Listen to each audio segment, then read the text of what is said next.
দুপুর চলে এলাম আমার রান্না নিয়ে। এ দেখো এখানে ভাত হয়ে গেছে, গরম গরম ভাত, ঠিক আছে। এ দেখো আলু ভাতে আছে ভেতরে,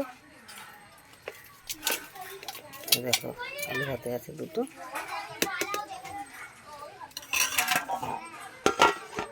আর এই দেখো ডাল হয়ে গেছে আমার ডাল, এ দেখো গরম গরম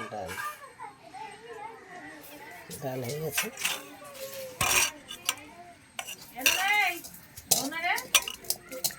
দেখো গরম গরম ডাল হয়ে গেছে, ডাল।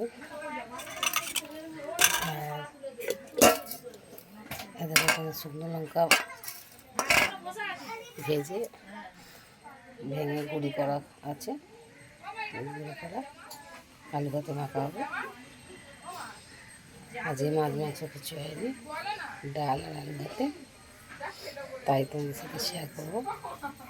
শরীরটা আজকে ভালো নেই, ঠান্ডা লেগেছে।